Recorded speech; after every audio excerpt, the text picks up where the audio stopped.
আছি এটিএন বাংলা বিশেষ সাপ্তাহিক আয়োজন চট্টগ্রাম এক্সপ্রেস। সঙ্গে আছে আমি শামুন হুসাইন।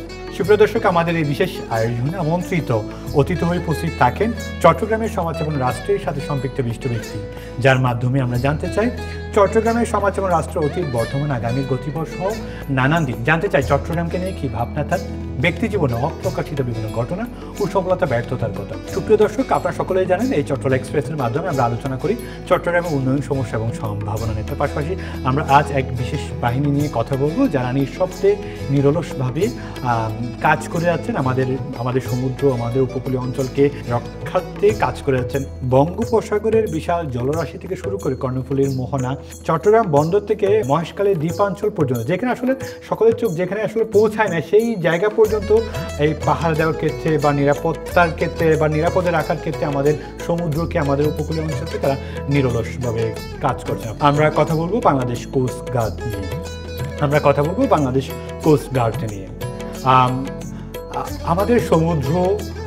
আমাদের সমুদ্র এবং উপকূলীয় অঞ্চলকে রক্ষাতে নিঃশব্দে বা নিরলসভাবে যারা কাজ করে যাচ্ছে বাংলাদেশ কোস্ট গার্ড, তার পূর্ব অঞ্চল কীভাবে কাজ করে, আমাদের এই পূর্ব অঞ্চলকে বঙ্গোপসাগর বিশাল জলরাশি থেকে কর্ণফুলীর মোহনা, এদিকে মহেশখালীর থেকে শুরু করে আমাদের চট্টগ্রাম বন্দর থেকে মহেশখালীর দ্বীপাঞ্চল, এইসব এলাকাগুলা আওতাধীন এই বাংলাদেশ কোস্ট গার্ডের পূর্বাঞ্চল আওতাধীন এই অঞ্চলগুলোকে রক্ষার্থে এই যে বাংলাদেশ কোস্ট গার্ড কীভাবে কাজ করে আছেন, তারা প্রতিনিয়ত কীভাবে কাজ শুরু করছে এবং এই যে রক্ষা করার কাজে, নিরাপত্তার কাজে বা নিরাপদে রাখার কাজে যে তারা অক্লান্ত পরিশ্রম করে যাচ্ছে, তা নিয়ে আজ আমরা ব্যাপক আলোচনা করব। তাদের পদ্ধতি নিয়ে আজ আমরা ব্যাপক আলোচনা করব। আমাদের স্টুডিওতে উপস্থিত হয়েছেন বাংলাদেশ কোস্ট গার্ড পূর্ব ঝুঁডের সম্মানিত zonal commander captain Mohammad Shahin Majid. আপনাকে স্বাগত আমাদের বিশেষ অনুষ্ঠানে। কেমন আছেন আপনি? আলহামদুলিল্লাহ, ধন্যবাদ প্রথমে আপনাকে এবং আপনার উপকূলের প্রহরী অনুষ্ঠানের আয়োজকদের আমাকে এই অনুষ্ঠানে আমন্ত্রণ জানানোর জন্য। আমি শুরুতে একটু আপনি আপনার প্রতিষ্ঠান বাংলাদেশ কোস্ট গার্ডকে যদি আপনি একটু পরিচয় করে দিতেন, আপনি এই আপনার পূর্ব জোন নিয়ে একটু যদি আপনি কথা বলতেন, পূর্ব জোনের প্রস্তুতি, পূর্ব জোনের কার্যক্রম নিয়ে যদি বলতেন জনাব শাহিন মজিদ। ধন্যবাদ। আবার প্রথমেই আমি বাংলাদেশ কোস্ট গার্ডের জোন সম্পর্কে একটু আলোকপাত করি। বাংলাদেশ কোস্ট গার্ড 4টি জোনে বিভক্ত: পূর্ব জোন, দক্ষিণ জোন, পশ্চিম জোন এবং ঢাকা জোন। এই 4টি জোনের মাধ্যমে বাংলাদেশ কোস্ট গার্ড তার নানাবিধ কার্যক্রম পরিচালনা করে থাকে।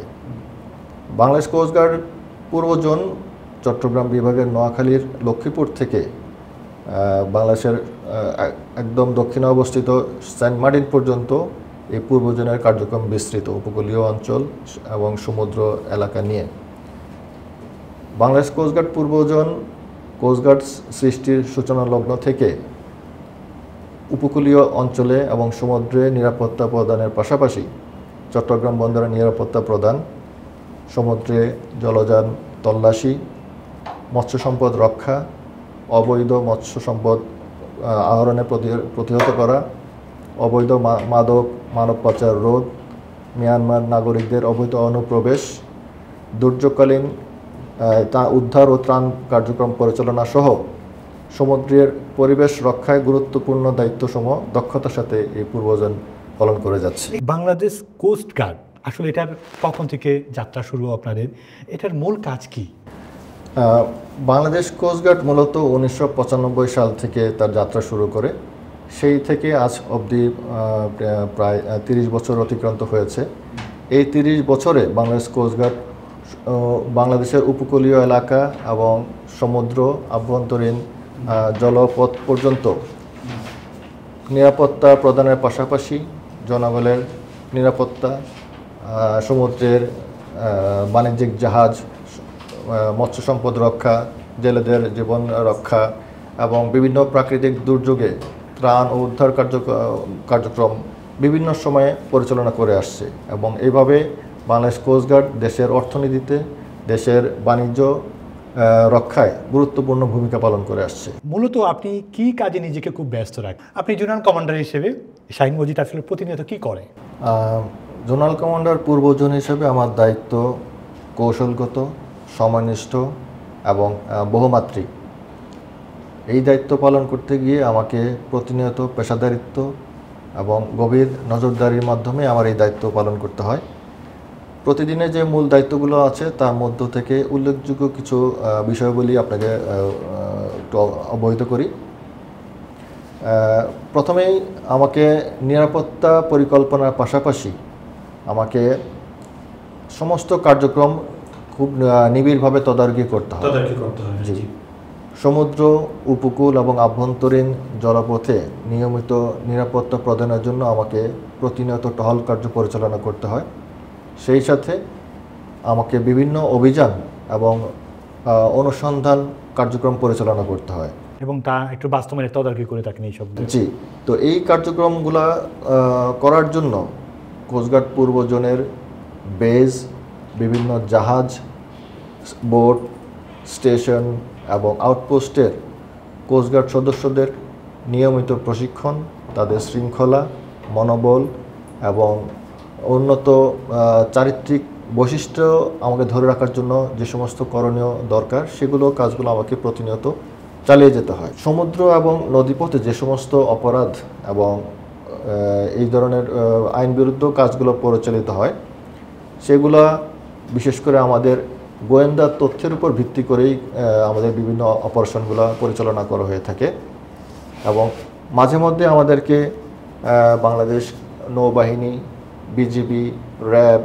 কাস্টমস, মৎস্য অধিদপ্তর এবং সংশ্লিষ্ট সরকার বিভিন্ন সমন্বয়ের মাধ্যমে এই কাজগুলোকে আমাকে অপারেশনগুলো পরিচালনা করতে হয়। একটা মাদক নিয়ে কোনো একটা বড় অপারেশনের ক্ষেত্রে আপনাদের ফোর্স তো আছে, আপনারা চাইলে বাইরের বা অন্যান্য সংস্থার ফোর্সগুলোকে আপনি কাজে লাগাতে পারেন, সমন্বয় করে থাকেন। মানে আমরা যে সবসময় যে একাই অভিযান পরিচালনা করি তা না, বড় কোনো অভিযানে আপনারা চাইলে বিভিন্ন সংস্থাকে কাজে লাগান। সরকারি যেগুলো সংস্থার মাধ্যমে সহায়তা যদি নিতে চাই বা সমন্বয় করতে চাইলে অপারেশনের সাকসেসটা আরও বেশি হয়।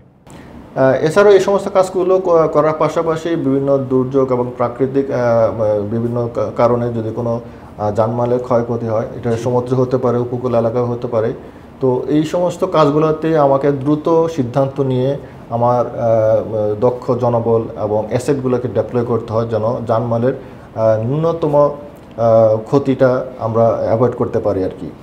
তো এছাড়া পূর্বজন পরিচালনার জন্য এই জোনের যাবতীয় জনবলের প্রশিক্ষণ, তারপরে বাৎসরিক বাজেট এবং রক্ষণাবেক্ষণ, জনবলের প্রশিক্ষণ, এই সমস্ত প্রশাসনিক কাজগুলো আমাকে নজরদারিতে এবং প্রতিনিয়ত লুক আফটার করতে হয়। এক কথায় বলতে গেলে বাংলাদেশ কোস্টগার্ড পূর্বজনের যাবতীয় প্রতিদিনের যাবতীয় কার্যাবলীকে মানে ওয়েল কোঅর্ডিনেটেডভাবে পরিচালনার জন্য আমাকে প্রতিদিন খুব নিবিড়ভাবে এই কাজগুলো আমাকে পরিচালনা করতে হয়। আমি একটু যদি জানতে চাই, কিভাবে আপনারা এই সমুদ্র এবং উপকূলীয় অঞ্চলে টহল বা নজরদারিতে রাখেন, মানে কোন পদ্ধতিতে বা কিভাবে আপনারা করে থাকেন এই ব্যাপারটা? কোস্টগার্ড পূর্ব জোনের যে বিশাল উপকূলীয় অঞ্চল এবং তৎসংলগ্ন যে সমুদ্র এলাকা, এই বিশাল এলাকাটা কিন্তু আমরা দিন রাত 24 ঘন্টা নজরদারির মাধ্যমে নজরদারিতে রাখি। আমাদের এই অপারেশনগুলো পরিচালনা করার জন্য মূলত আমরা জলে, স্থলে এবং সীমিত পরিসরে আকাশপথেও আমরা এই নজরদারিটা পরিচালনা করে থাকি। জলে বলতে পারেন আমাদের বিভিন্ন ছোট বড় অনেক জাহাজ আছে, পেট্রোগ্রাফ আছে, জলের মধ্যে জল, স্থল এবং সীমিত পরিসরে আকাশপথে। তো আমি বলছি যে জলে বেসিক্যালি আমরা আমাদের বিভিন্ন ধরনের বড় ছোট জাহাজ আছে যেগুলো সমুদ্র এলাকায় পাহারা দেয়। সমুদ্রের যে সমস্ত অকারেন্সগুলো হয় সেগুলো আমরা লুক আফটার করি। সাথে আমাদের হাই স্পিড বোট আছে, ইমিডিয়েটলি রেসপন্স করার জন্য এই হাই স্পিড বোটগুলো ইউজ করা হয়। এই যে সমুদ্রের সম্পদ কেকু যাদেরকে বলা হয় জলদস্যু, তাদেরকে আটক করতে আপনাদের এই বুট বা স্পিড বুট এগুলো নট শুধুমাত্র যে জলদস্যু শব্দটা ওভাবে বললে, জলদস্যু শব্দটা অনেক ব্যাপক আকারে কিন্তু বোঝায়। আমাদের দেশে কিন্তু জলদস্যু বা ওরকম নেই। যেটা হয় বাণিজ্যিক জাহাজে যেটা হয় সেটাকে আমরা ছিচকে চুরি বলতে পারি, পেটি থেফট ইংরেজিতে যেটা বললাম পেটি থেফট। জলদস্যু শব্দটা কিন্তু অনেক ব্যাপক একটা বিষয়। সো আমরা এটাকে কিন্তু জলদস্যু বলি না, তাদেরকে বলি নেহাত পেটের দায়ে তারা বাণিজ্যিক জাহাজ থেকে ছোটখাটো চুরি করে আর কি। তো এটা তো বললাম সমুদ্র পথে কীভাবে করি আমরা জাহাজ, বোট, স্পিড বোটের মাধ্যমে অপারেশনগুলো বা নজরদারি কার্যক্রমগুলো পরিচালনা করি। সেই সাথে স্থলপথে বর্তমান উপকূলীয় এলাকায় আমাদের যে সমস্ত উপকূল ধরে বিভিন্ন জায়গায় আমাদের আউটপোস্ট এবং স্টেশন আছে। তো ওই আউটপোস্ট এবং স্টেশনগুলো এমনভাবে একটার পর একটা এমনভাবে সুবিন্যস্তভাবে পজিশন নেওয়া যেন পুরো উপকূল ধরেই কিন্তু আমরা নজরদারির মধ্যে রাখতে পারি। সো জলে কিছু হলে সেটা যদি স্থলভাগে যদি আসে, আমার স্টেশন আউটপোস্ট যারা আছে, আমার কোস্টগার্ডের সদস্যরা যারা আছে, তারা রোড পেট্রোল, বিচ পেট্রোল, ওইটার মাধ্যমে কিন্তু ওই অপরাধ কোনো যদি জল থেকে স্থলের দিকে আসে সেটাকে ওভাবে আমরা প্রতিহত। মানে শুধুমাত্র আপনি পানিতে করছেন না, জলে করছেন না, জল থেকে তো অপরাধটা হয়তো স্থলে চলে আসতে পারে, সেদিকে আপনাদের স্থলেও আপনাদের মধ্যে আমরা তো প্রথমে চেষ্টা করি সোর্সেই আমার অপরাধ থেকে ডিমিনিশ করে দেওয়া। জলে যদি কোনো কারণে স্থলে চলে আসে, স্থলে আমার স্টেশন আউটপোস্ট আছে, আমাদের কোস্টগার্ড প্রশিক্ষিত কোস্টগার্ড সদস্যরা আছে, তারা তখন টেক ওভার করে। এছাড়াও জলে এবং স্থলে উভয় ক্ষেত্রেই যেটা বললাম, আকাশপথে যে সীমিত পরিসরে নজরদারি, আমরা ড্রোনের মাধ্যমে জলে অপরাধীর যে সমস্ত জাহাজ, বোট বা কোনো বিদেশি অনুপ্রবেশকারী যদি কোনো জাহাজ এসেও থাকে, সেটা আমরা ড্রোনের মাধ্যমে কিন্তু দেখতে পাই। এবং এটা এই ক্ষেত্রে আপনার প্রযুক্তিকেও কাজে লাগে। অবশ্যই প্রযুক্তিকে কাজে লাগিয়ে আমাদের প্রশিক্ষিত যে সদস্যরা আছে, আমাদের অ্যাসেট যে সমস্ত আছে, সাগর নির্ভর যে সমস্ত অ্যাসেটগুলো আছে, সেগুলোকে প্রযুক্তির সাথে মানে ফিউশন বলতে পারেন, ওয়েল ফিউজড করে আমরা আমাদের এই অপারেশনগুলো পরিচালনা করি। অনেক বড় একটা এলাকা, যেহেতু আপনি পূর্ব জোনে কাজ করেন, কোন কোন জায়গাগুলোকে খুব গুরুত্ব সহকারে আপনি নজরদারিতে নিয়ে আসেন, টহলের মধ্যে নিয়ে আসেন, বা কেনই বা ওই এলাকাগুলোকে আপনি টহলের মধ্যে নিয়ে আসেন? কোস্টগার্ড পূর্ব জোনের বিস্তৃতি কিন্তু নোয়াখালী জেলার লক্ষ্মীপুর থেকে সেন্ট মার্টিন পর্যন্ত বিস্তৃত। তো এই পুরো এলাকাটায় বিভিন্ন নজরদারিতে রাখা, আমরা কিন্তু দিনরাত 24 ঘন্টায় বিভিন্ন ধরনের অপারেশন, অনুসন্ধান কার্যক্রম এবং গোয়েন্দা তৎপরতা করে থাকি। সংঘটিত হওয়ার আগেই আমরা খোঁজ পেতে পারি। তো অপরাধের ধরন, অপরাধের কৌশল এবং অপরাধ এর ব্যাপ্তির বিবেচনায় লক্ষ্মীপুর থেকে সেন্ট মার্টিন পর্যন্ত এই সমস্ত উপকূলীয় এলাকায় কিছু হটস্পট আমরা নির্ধারণ করে নেই, যে সমস্ত এলাকায় মানে সংঘটিত হওয়ার সম্ভাবনা খুব বেশি থাকে, একটু বেশি থাকে আর কি। তার মধ্যে প্রথমে আসে যে চট্টগ্রাম বন্দর এবং কর্ণফুলী মোহনা। আপনারা জানেন যে চট্টগ্রাম বন্দর হচ্ছে বাংলাদেশের বৈদেশিক আমদানি রপ্তানির একটা প্রবেশদ্বার, এবং বাংলাদেশের অর্থনীতি কিন্তু রান করে এই চট্টগ্রাম বন্দরে আমদানি রপ্তানির উপর ভিত্তি করেই। এই চট্টগ্রাম বন্দরে কিন্তু প্রতিনিয়ত পৃথিবীর বিভিন্ন দেশ থেকে বাণিজ্যিক জাহাজগুলো আসে। তো ওই জাহাজগুলোর নিরাপত্তা প্রদান করা একটা গুরুত্বপূর্ণ কাজ আমাদের। জাহাজগুলোর যদি নিরাপত্তা আমরা দিতে না পারি, তাহলে কিন্তু বাণিজ্যিক জাহাজগুলো এই বন্দরমুখী হবে না। তখন দেখা যাবে যে বাণিজ্যিক জাহাজগুলো এইখানে বন্দরমুখী করতে তাদের ইন্স্যুরেন্স প্রিমিয়াম অনেক বেড়ে যাবে, খরচ বেড়ে যাবে, তারা অল্প টাকা আসতে রাজি হবে না। এবং এই বন্দরের বহির্নগরের মার্চেন্ট শিপে যদি কোনো একটা, ওই যে বললাম, ছিচকে চুরি হয়, এটা আন্তর্জাতিক মহলে কিন্তু বন্দরে অনেক দুর্নাম নিয়ে আসবে, দেশের জন্য একটা দুর্নাম নিয়ে আসবে। সো চট্টগ্রাম বন্দরের বহির্নোঙর এলাকার নিরাপত্তা নিশ্চিত করা কিন্তু আমাদের একটা সেন্সিটিভ একটা দায়িত্ব, অবশ্যই চ্যালেঞ্জিং। দ্বিতীয়ত আসে হচ্ছে টেকনাফের নাফ নদী এবং টেকনাফ উপকূলীয় এলাকায়। ওইটা এটা খুবই গুরুত্বপূর্ণ একটা জায়গা, কারণ মাদকের জন্য একটা হটস্পটও বটে এটা। যে ওই হটস্পট বলে এই কারণে এই নাফ নদী এবং টেকনাফের উপকূলীয় এলাকা দিয়েই কিন্তু বাংলাদেশের যে সমস্ত মাদক ঢুকে, তার প্রবেশদ্বার হচ্ছে এই জায়গা। তো ওখানে ওই জায়গা দিয়ে কিন্তু বিভিন্ন ধরনের মাদক পাচার, চোরাচালান, তারপরে অবৈধ অনুপ্রবেশ বলেন, এই ধরনের কাজগুলো কিন্তু এখান থেকে হয়ে থাকে। সো নাফ নদী বলেন, টেকনাফের উপকূলীয় অঞ্চল, এইগুলো উপকূলীয় এলাকায় আমাদেরকে প্রতিনিয়ত বিশেষ নজরদারিতে রাখতে হয়, এবং অন্যান্য বাহিনীর সাথে কোঅর্ডিনেটেড এফোর্টের মাধ্যমে কিন্তু বিজিবি তো আছে, বিজিবি বা পুলিশ প্রশাসন, মাঠ প্রশাসন, তাদের সাথে সমন্বয় করে এক্স্যাক্টলি আপনার যদিও বা আপনার দায়িত্বটা খুব বেশি পড়ে। আমরা তো আমাদের দায়িত্ব পালন করছি, সেই সাথে এটাকে আরও দেশের স্বার্থে আমরা আরও এটাকে আরও স্ট্রংলি যেন করতে পারি, কোনো ধরনের অপরাধ হতে না পারে, মাদক ঢুকতে না পারে। এই জন্য আমরা সময় সময় কিন্তু অন্যান্য বাহিনীর সাথে সমন্বয় করে কিন্তু কাজগুলো করি। এরপরে আসে আপনার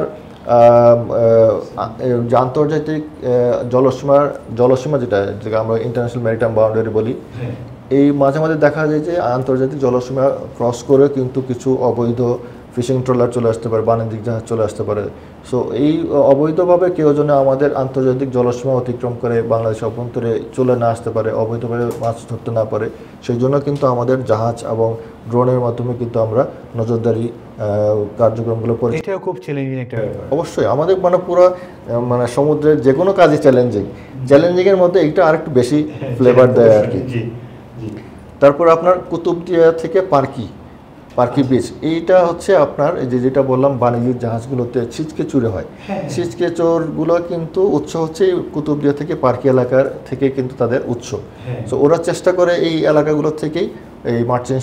ওই যে পার্কি বিচে বেশ কিছু দর্শনার্থীরা যায়, তাদেরও একটু যানমালের প্রতিরোধে আপনারা কাজ করে থাকেন? না, ওখানে আমাদের কিন্তু যে কুতুবদিয়াতেও আমাদের স্টেশন আছে, পার্কি এলাকাতেও আমাদের স্টেশন আছে, নরম্যান্স পয়েন্টে, সাঙ্গু রিভার মাউথে আমাদের একটা স্টেশন আছে। সো আমাদের যেটা বললাম বিভিন্ন নির্দিষ্ট দূরত্বে এবং অপরাধ প্রবণতার উপর লক্ষ্য রেখে কিন্তু আমাদের আউটপোস্ট এবং স্টেশনগুলো কিন্তু স্থাপিত। তো কুতুবদিয়া থেকে পার্কি এলাকার হচ্ছে ছিচকে চোর যারা আছে তারা এখানেই এই জায়গাগুলো থেকে বের হয় আর কি। তো আমরা ওইটাকে এমনভাবে কন্ট্রোলে রাখি যেন মার্চেন্ট শিপগুলোতে এই ধরনের অকারেন্স না হয়। আরেকটা হচ্ছে আপনার সেন্ট মার্টিন এবং কক্সবাজার।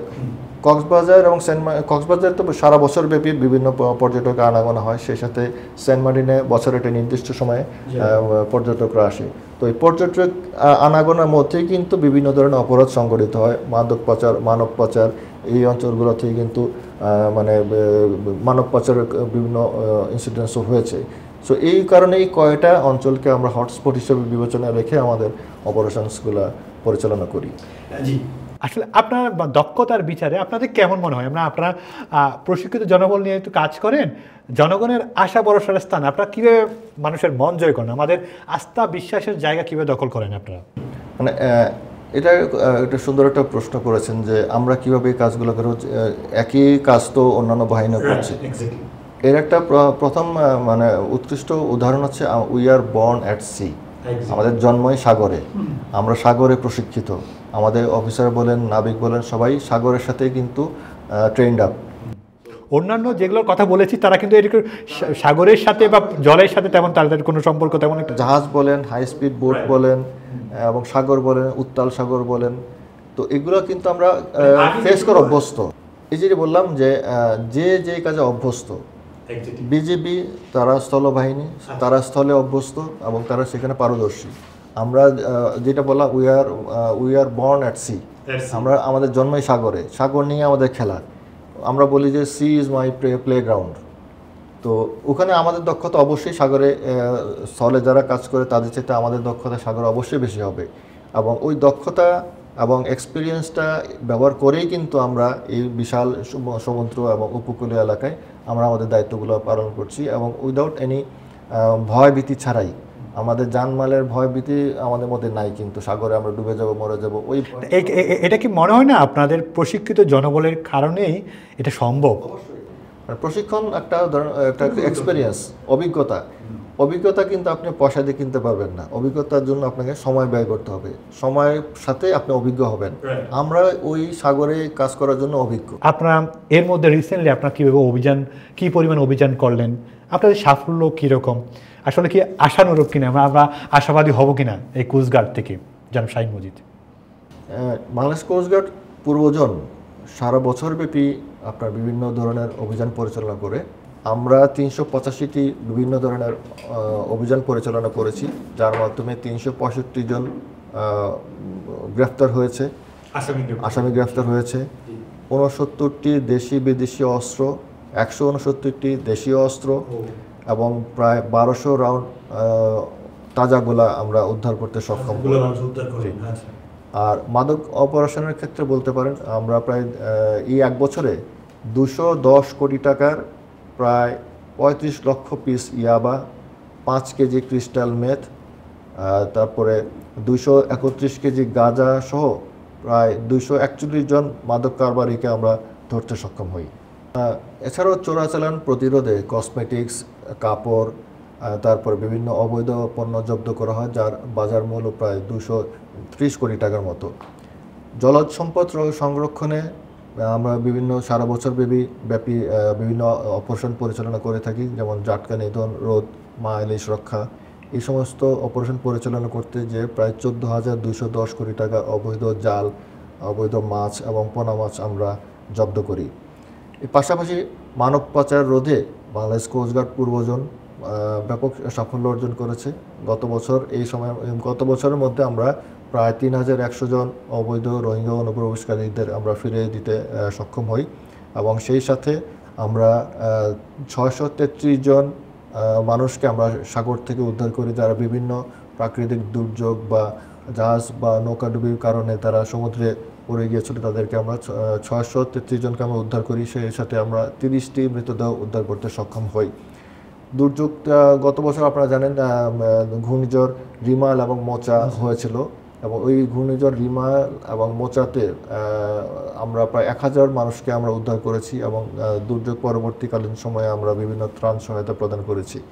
কোস্টগার্ডের এই নানাবিধ অপারেশনের কারণে কোস্টগার্ড উপকূলীয় অঞ্চলে একটা নিরাপত্তা এবং দৃঢ় আস্থার প্রতীক হিসাবে উপকূলীয়বাসীদের কাছে কোস্টগার্ড প্রতিষ্ঠিত হয়েছে।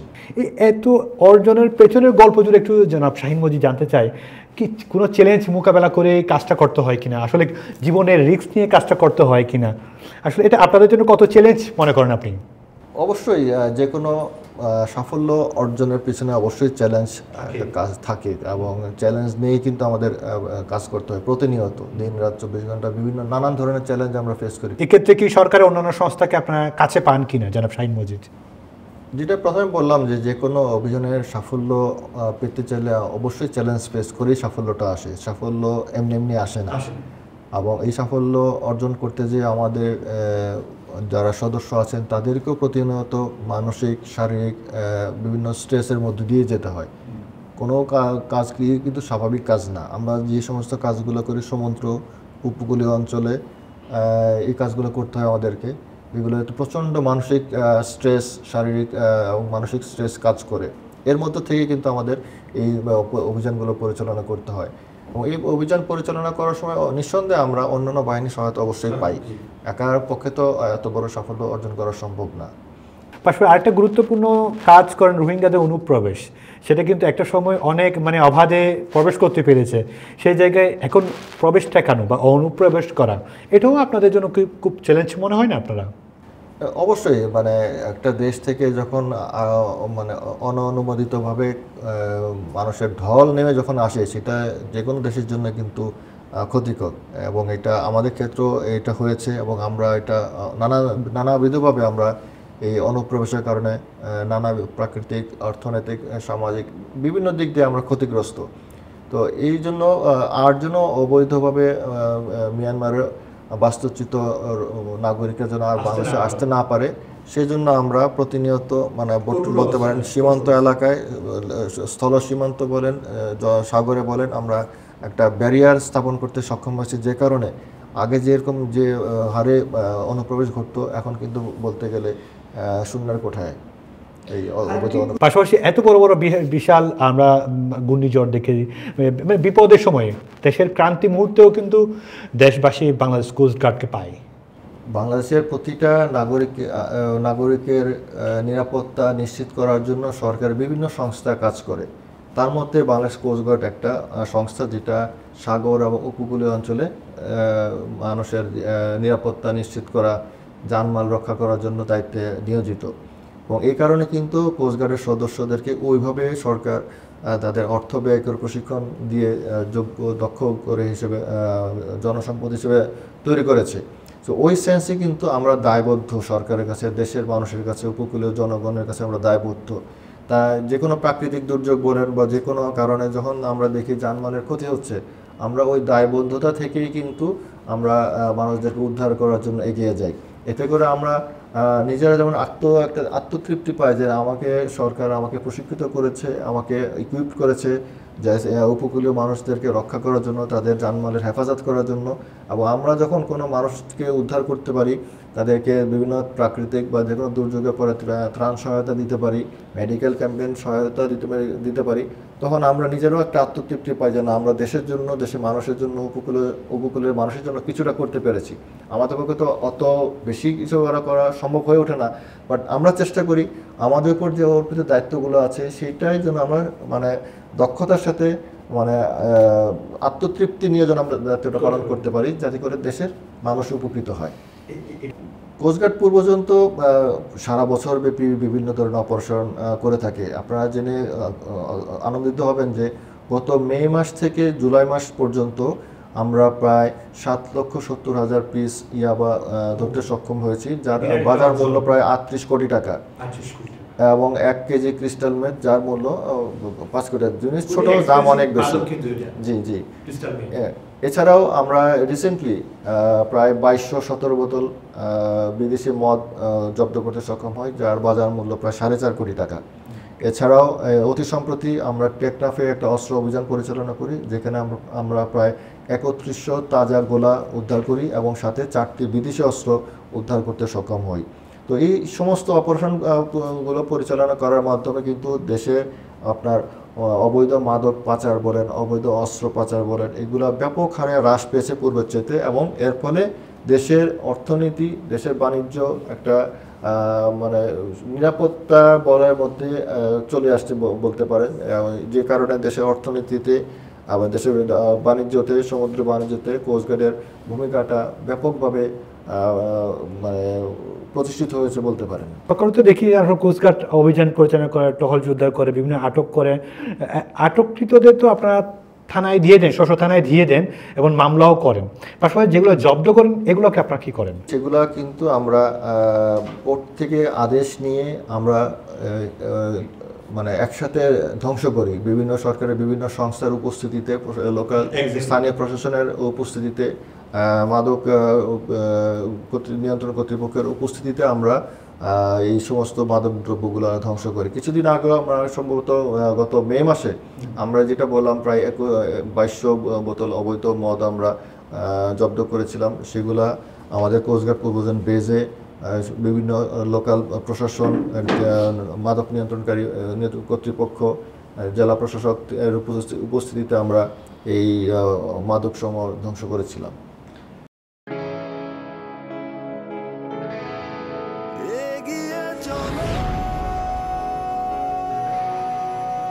পাল্টে যাচ্ছে প্রতিদিন, জলে কিংবা স্থলে, প্রবল সম্ভাবনায়, ঊর্ধ্বপানে, নির্ভাবনায়।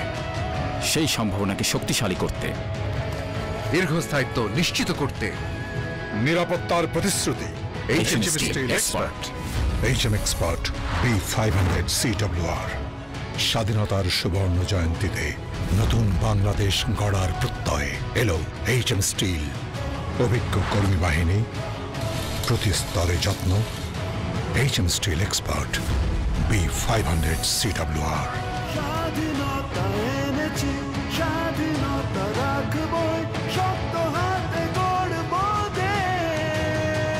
দৃঢ়, মজবুত, শক্তিতে অটুট। HM Steel। Spell magic. MAGIC magic.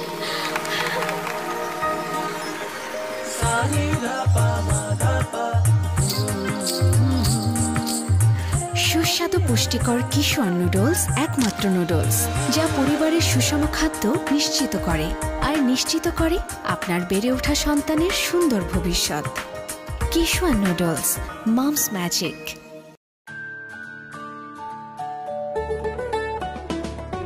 Kishwan pasta, yummy Kishwan pasta, আজ হবে সবার ফেভারিট নাস্তা। কিশোয়ান পাস্তা প্রতিদিন চাই, হেলদি টেস্টি মজা করে খাই। Kishwan pasta macaroni, It's tasty, fantastic and yummy. মায়েদের আস্থা Kishwan pasta. Kishwan muffin cake. হইচই মাতামাতি করি সবে কারাকারি, কিশোয়ান মাফিন কেক। উল্লাসে আনন্দে লোকজনে খেলা করে, কিশোয়ান মাফিন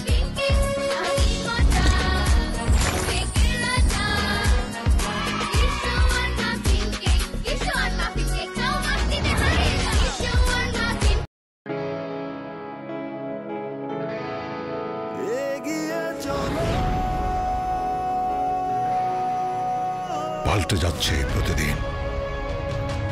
জলে কিংবা স্থলে প্রবল সম্ভাবনায়, ঊর্ধ্বপানে নির্ভাবনায়।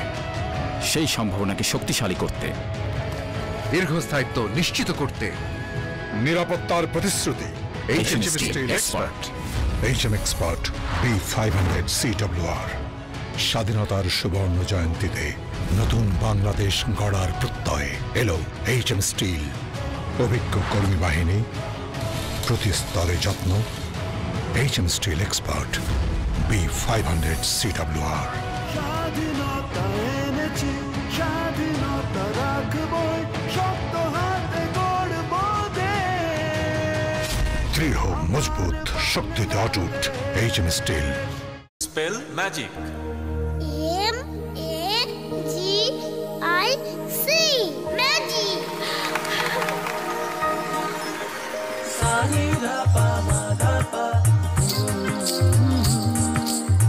সুস্বাদু পুষ্টিকর কিশোর নুডলস একমাত্র নুডলস যা পরিবারের সুষম খাদ্য নিশ্চিত করে আর নিশ্চিত করে আপনার বেড়ে ওঠা সন্তানের সুন্দর ভবিষ্যৎ।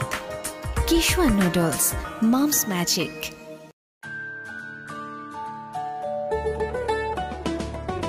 কিশোয়ান পাস্তা, ইয়াম্মি কিশোয়ান পাস্তা, আজ হবে সবার ফেভারিট নাস্তা। কিশোয়ান পাস্তা প্রতিদিন চাই, হেলদি টেস্টি মজা করে খাই। Kishwan pasta macaroni, It's tasty, fantastic and yummy. মায়েদের আস্থা Kishwan pasta. Kishwan muffin cake. হইচই মাতামাতি করি সবে কারাকারি, কিশোয়ান মাফিন কেক। উল্লাসে আনন্দে লোকজনে খেলাতে, কিশোয়ান মাফিন কেক। আমি মজা, কেকের রাজা। কিশোয়ান মাফিন কেক, কিশোয়ান মাফিন কেক, খাও মাস্তিতে হারিয়ে যাও। কিশোয়ান মাফিন। আমি একটু জানতে চাই, অবৈধ যারা মাছ ধরে এবং যারা নিষিদ্ধ জাল ব্যবহার করে তাদের বিরুদ্ধে চট্টগ্রাম পূর্ব জোন প্রতিনিয়ত কি কাজ শুরু করে? ধন্যবাদ। অবৈধ মাছ ধরা এবং পরিবেশ বিধ্বংসী জাল ব্যবহারের বিরুদ্ধে কোস্টগার্ড সর্বদাই কঠোর অবস্থানে থাকে। আমাদের মূল লক্ষ্য হলো সামুদ্রিক জীববৈচিত্র্য রক্ষা করে টেকসই মৎস্য সম্পদের উন্নয়ন ঘটানো হচ্ছে আমাদের একটা মূল উদ্দেশ্য।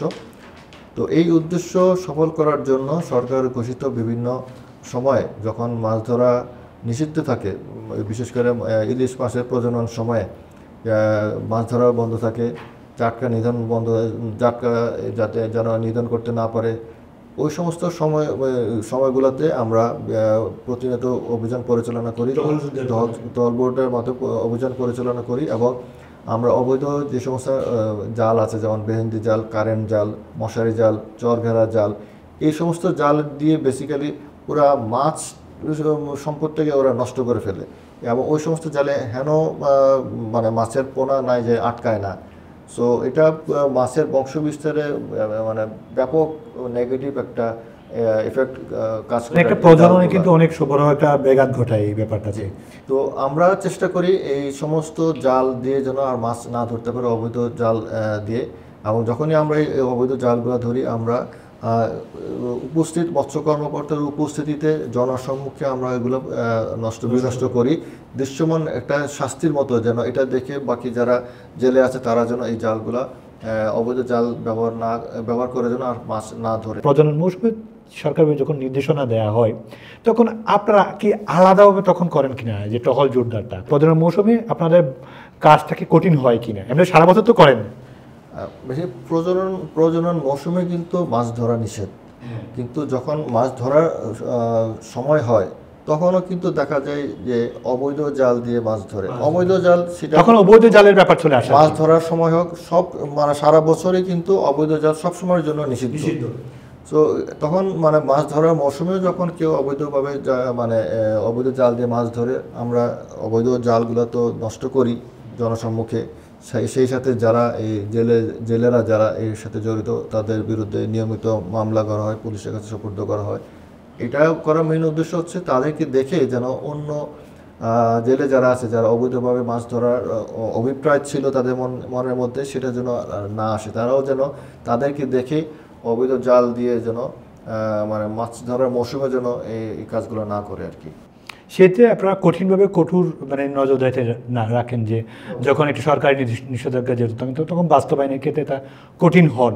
সারা বছর তো আপনারা করে থাকেন, এই জায়গায় আপনারা কঠিন হন কিনা? আমার আইন বিরুদ্ধ যে কোনো কাজের বিরুদ্ধে আমরা সবসময় কঠোর, এটা কোনো মৌসুম বলে কথা না। যখনই কোনো আইন বিরুদ্ধ কাজ হবে, যে কোনো আইন বিরুদ্ধ কাজের বিরুদ্ধে আমরা কঠোর অবস্থানে সবসময় থাকি। আপনার কি মনে হয় না সমুদ্র অঞ্চলটা বা সমুদ্র দিন দিন দূষিত হচ্ছে, এই দূষণ রোধেও কি আপনারা কাজ করেন? যেন অবশ্যই সমুদ্রে যেন যে সমস্ত জলযান চলাচল করে, বাণিজ্যিক জাহাজ বলতে পারেন, মাছ ধরার ট্রলার, যে কোনো যান্ত্রিক নৌযান যেগুলো সমুদ্রকে দূষণ করে, যেগুলোতে ইঞ্জিন ব্যবহার করা হয়, যেগুলো আপনার ফসিল ফিউল ব্যবহার করা হয়, সেগুলোতে ডেফিনেটলি একটা ডিসচার্জ আসে। তো আমরা নিশ্চিত করি ওই সমস্ত জাহাজ থেকে যেন ডার্টি অয়েল বা লুব অয়েল বা বর্জ্য যেন সমুদ্রে নিক্ষেপ না করে আমরা সবসময় তদারকি করি।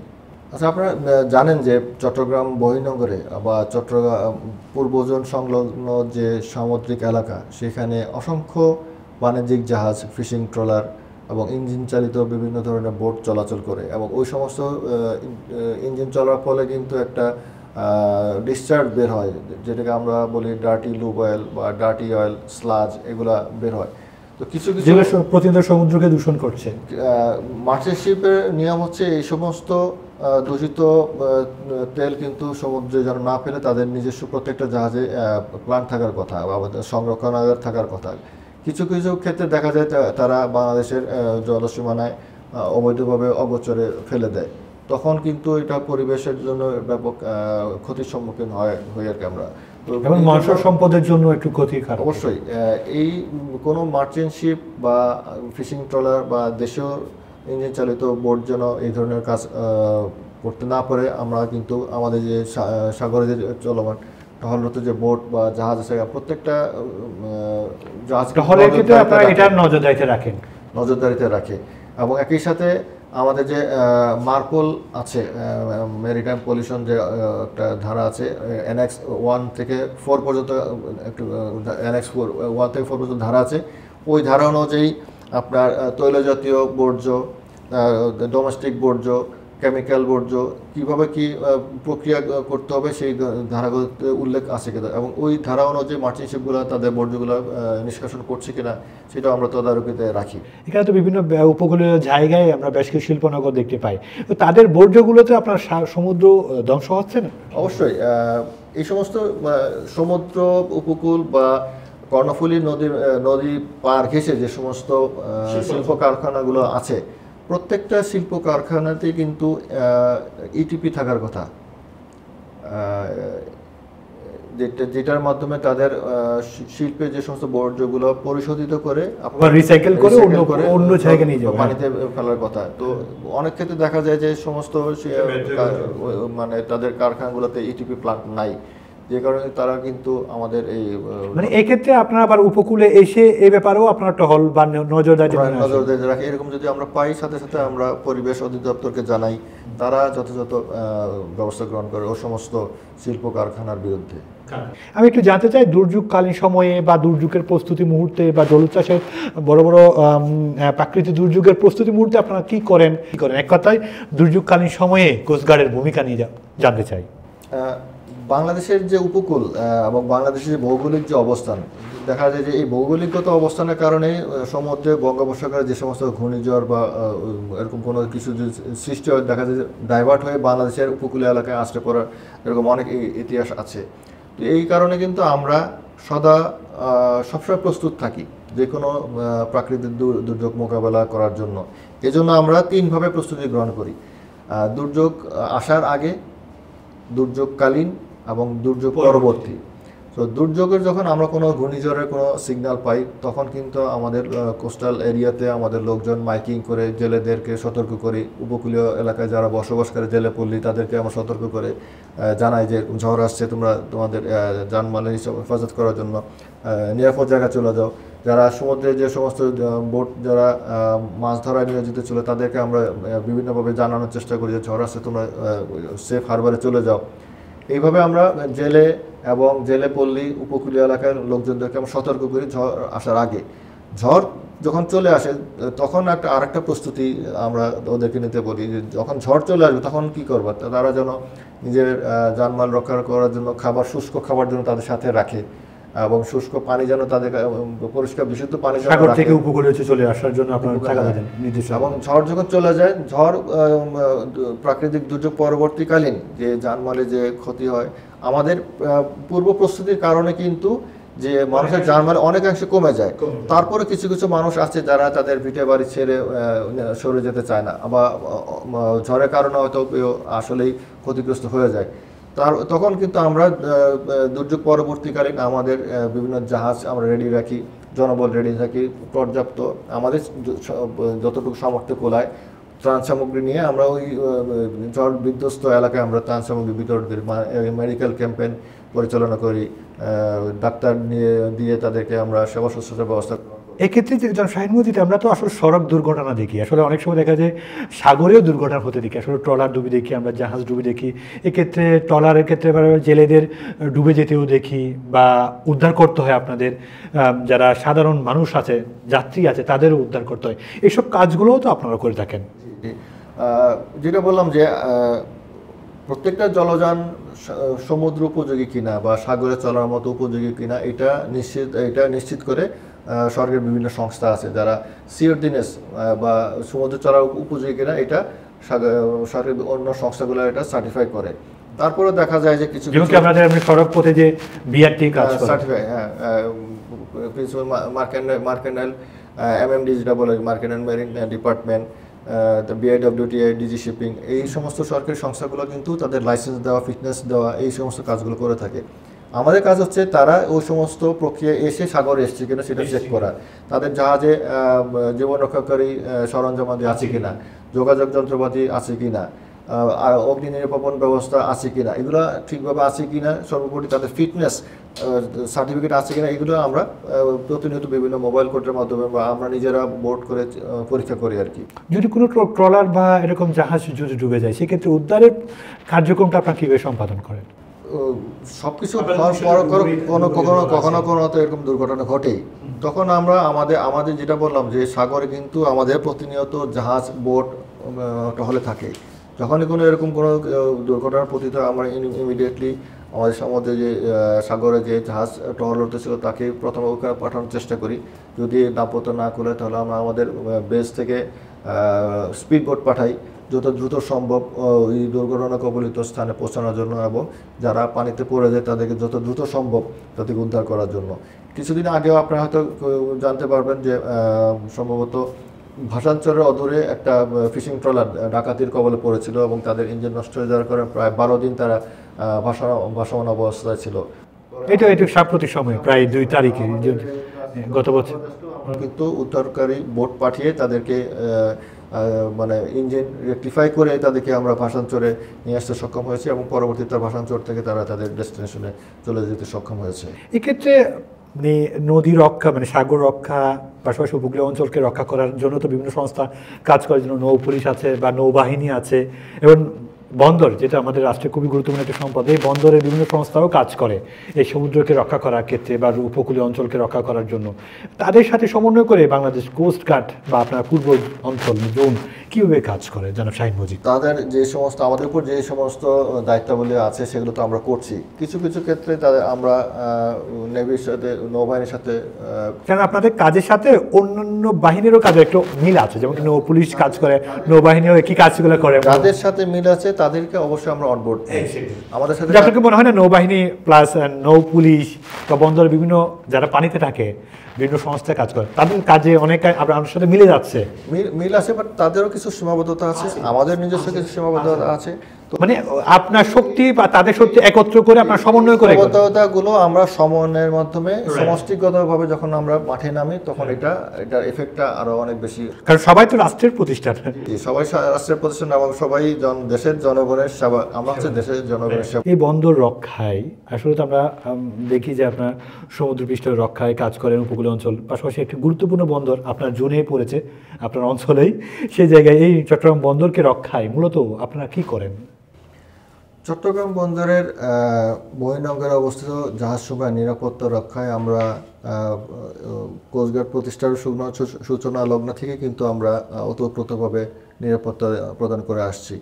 কিন্তু অত্যন্ত পরিতাপের বিষয় 2006 সালে আইএমবি ইন্টারন্যাশনাল মেরিটাইম ব্যুরো তালিকায় বাংলাদেশের চট্টগ্রাম বন্দর ঝুঁকিপূর্ণ তালিকার মধ্যে ছিল।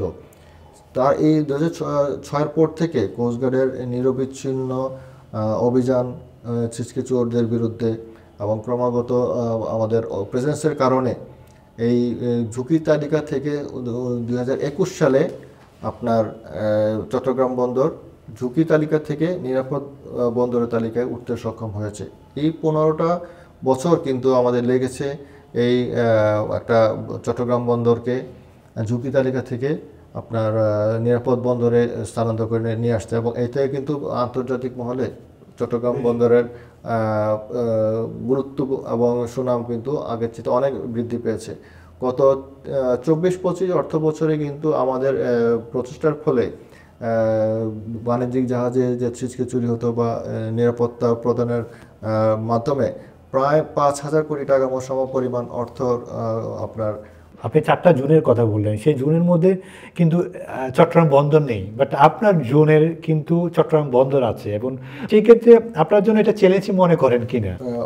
অবশ্যই চট্টগ্রাম বন্দর যেহেতু আমার জোনে অবস্থিত, চট্টগ্রাম বন্দরের বহির্নোঙরে জাহাজ সময়ের নিরাপত্তা প্রদান করা অবশ্যই একটা চ্যালেঞ্জিং বিষয়। যে আপনি প্রথমে বলেছি যে বাংলাদেশের ভাবমূর্তি আন্তর্জাতিক মহলে সুনাম বৃদ্ধি বা দুর্নাম নিয়ে যাওয়ার কিন্তু বাংলাদেশ চট্টগ্রাম বন্দরে কিন্তু চট্টগ্রাম বন্দর।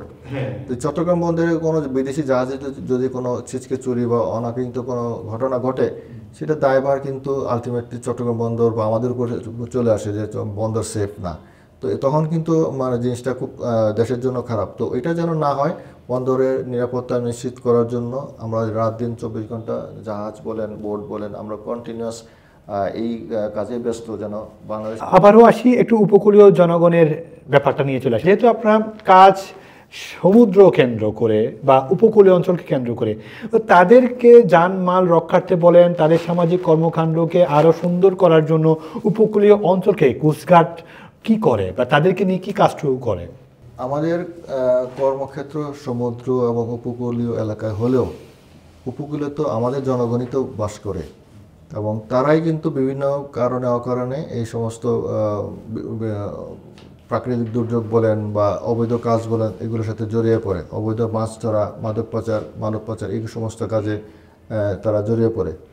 তো এই সমস্ত আইন বিরুদ্ধ কাজে যেন উপকূলবাসী, জেলে সম্প্রদায় বা উপকূলে যারা বসবাস করে তারা যেন আইন বিরুদ্ধ কাজে জড়িয়ে না পড়ে, আমরা কোস্টগার্ডের সদস্যদের মাধ্যমে উপকূলীয় এলাকায় বিভিন্ন সময় জেলেদের সচেতনতামূলক কার্যক্রম গ্রহণ করি। তাদের লিফলেট মাইকিংয়ের মাধ্যমে, সভা সমাবেশের মাধ্যমে তাদেরকে বোঝানোর চেষ্টা করি যে সমুদ্রে অবৈধভাবে অবৈধ জাল ব্যবহার করে মাছ ধরা যাবে না, বা এটার কুফল কী হতে পারে, মৎস্য সম্পদ নষ্ট হয়ে যাচ্ছে।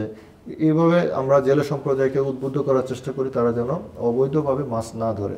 একইভাবে উপকূলীয় এলাকায় যে সমস্ত স্কুল কলেজ যেগুলো আছে সেগুলোতে কিন্তু আমরা প্রচারণা করি, তরুণদেরকে উদ্বুদ্ধ করি দেশ সেবায় আত্মনিয়োগ করার জন্য তাদেরকে বিভিন্ন কর্মসূচি আমরা গ্রহণ করি।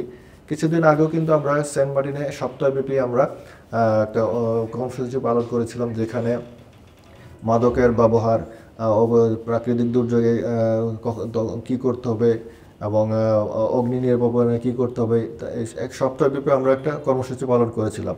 এছাড়াও সরকার ঘোষিত তারুণ্য উৎসব যে একটা প্রোগ্রাম কিন্তু এখন চলছে, ওই প্রোগ্রামের আওতায় কিন্তু প্রতি মাসে আমরা 2টা করে উপকূলীয় অঞ্চলের জনগণকে কেন্দ্র করে উপকূলীয় অঞ্চলের জনগণকে কেন্দ্র করে আমরা তারুণ্যের উৎসব প্রতি মাসে 2টা করে আমরা বিভিন্ন স্টেশনে আমরা অনুষ্ঠান করছি, যার মধ্যে এই যে বললাম যে পরিবেশ রক্ষা বা মাদকের কুফল, মানব পাচার, অগ্নি নির্বাপন ব্যবস্থা কীভাবে করতে হয়। ইভেন চট্টগ্রাম ডিএমপির সহযোগিতায় আমরা কিন্তু স্কুল কলেজের ছাত্রছাত্রীদের ট্রাফিক কীভাবে নিয়ন্ত্রণ করতে হয় রাস্তায়, সেই ব্যাপারেও কিন্তু আমরা প্রশিক্ষণ দেওয়ার চেষ্টা করেছি। তো সার্বিকভাবে শুধু আমাদের যে দায়িত্ব সমুদ্র বা উপকূলীয় এলাকায় তা না, তরুণ সম্প্রদায় বা উপকূলীয় জনগণ যারা আছে তাদেরকে একসাথে আমরা যদি কাজ করি, মানে ওই কথা বলে যেটা বলে উই গ্রো টুগেদার, আমরা একা কাজ করলে হবে না, আমরা আমাদের উপকূলীয় জনগণকে নিয়ে যদি আমরা কাজগুলো করতে পারি, তাদেরকে বোঝানোর চেষ্টা করতে পারি, তাহলে কিন্তু আমরা আরো অনেক সফলতা অর্জন করতে পারি। আপনি জেলেদেরকে আপনারা কোনো প্রশিক্ষণের ব্যবস্থা রাখেন কিনা? তারা কিভাবে বুঝবে এই যাত্রাটা তাদের যাত্রাটা নিরাপদ? তারা বিভিন্ন সংকেত তারা কি বুঝতে পারে? তাদেরকে আসলে প্রশিক্ষণের আওতা নিয়ে আসেন কিনা জেলেদের?